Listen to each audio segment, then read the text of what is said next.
आगामी बिहार विधानसभा के चुनाव 2025 जो होने वाला है, अब कुछ ही दिन बाकी है। यानी 6 नवंबर को पहला चरण का चुनाव होगा और दूसरा जो चरण होगा 11 नवंबर को। तो कोई भी जो भी मतदाता है, एक बार मतदान करने से पहले मेरा ये वीडियो पूरा देखिएगा।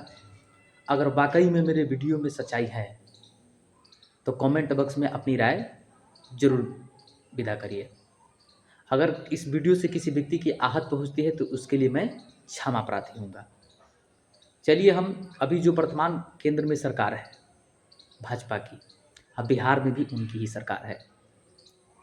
एक ऐसी सरकार जो कि सिर्फ जुमलेबाज करती है। अब बात हुई बिहार की, तो बिहार में कल पहला चरण का चुनाव होने वाला है 6 नवंबर को। तो मतदान करने से पहले बिहार के किसान, मजदूर, ड्राइवर और छात्र, युवा सबको ज़रा याद करना होगा जो आपके साथ हुआ है अत्याचार इस केंद्र सरकार के द्वारा। छात्रों, आप देखिए कि जो सरकार है तमाम वादा करती है कि हम आपको नौकरी देंगे, लेकिन जब नौकरी की भर्ती भी आती है तो अगर भर्ती आ जाता है तो उसकी सारी पूरी प्रक्रिया करने में 4 साल लग जाता है। यानी कि जब चुनाव हुआ तब कुछ गिने चुने यानी कि बहुत कम मात्रा में भर्ती आती है और उसकी पूरी प्रक्रिया करने में चुनाव का जब दूसरा वक्त आता है उस समय पूरी होती है। इसके कारण देश में आवश्यकता से अधिक लोग बेरोजगार हो गए हैं। अब बात हुई किसानों की, तो किसान को सरकार 2,000 रुपया दे सकती है, 6,000 रुपया सालाना दे सकती है, लेकिन किसानों पर जो कर्ज है, किसानों को जो खाद है, यूरिया है, डाई है, जानवर है, उसे सस्ते दामों पर नहीं दे सकती है। और किसान की जो फसल क्षति उसको फसल क्षति की पूर्ति नहीं कर सकते हैं। किसानों के पास जो कर्ज है वो कर्ज को माफ़ नहीं कर सकती है। यही इनकी रवैया है। तो कोई भी हो, अब बात हुई ड्राइवर की, तो इसी केंद्र सरकार के विरुद्ध ड्राइवरों का एक धरना प्रदर्शन हुआ था। पूरे देश भर में गाड़ियां बंद हो गई थी।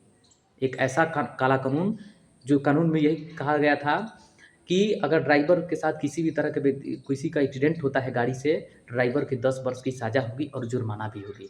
वाह! हम मजदूर बिहार के सोचिए, बिहार के जो भी मजदूर है, जो जिस व्यक्ति को घर में परिवार के साथ मिलजुल कर खाना चाहिए, 2 वक्त की रोटी, वो परिवार से 2,000-1,500 किलोमीटर दूर जाकर क्या करते हैं? मजदूरी करते हैं। वो भी बिना इज़्ज़त की। इज़्ज़त प्रतिष्ठा नहीं मिल रहा है दूसरे प्रदेशों में। आज बिहार में इनकी 20 सालों से सरकार है, लेकिन सरकार में एक भी कंपनी नहीं बैठाई, नहीं किसानों को, ना ही मजदूरों को, ना ही छात्रों के किसी भी तरह की व्यवस्था की। सिर्फ जुमलेबाज। तो कोई भी व्यक्ति हो, अब बात हुई एससी, एसटी, ओबीसी समाज के व्यक्ति, खासकर उनसे मैं यही कहना चाहता हूँ कि आप लोग मतदान करने से पहले अपनी जो समाज के, हो सकता है कि समाज में हमारे कुछ ऐसे भी व्यक्ति हैं जो अच्छे यानी कि खसे यानी कि ऐश की ज़िंदगी, ऐशोआराम की ज़िंदगी जी रहे हैं। तो ये मत समझना कि हमारे समाज के हर व्यक्ति ऐसे ज़िंदगी जी रहे हैं। भले तुम 2 वक्त की रोटी सुखी चैन से खाते हो, लेकिन आज भी हमारे घर में एसटी समाज, ओबीसी समाज के कुछ ऐसे भी लोग हैं जो एक वक्त की रोटी के लिए तरसते हैं।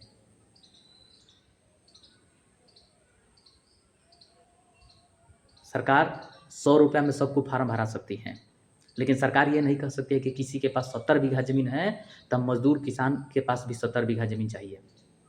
सरकार ये नहीं कर सकती है।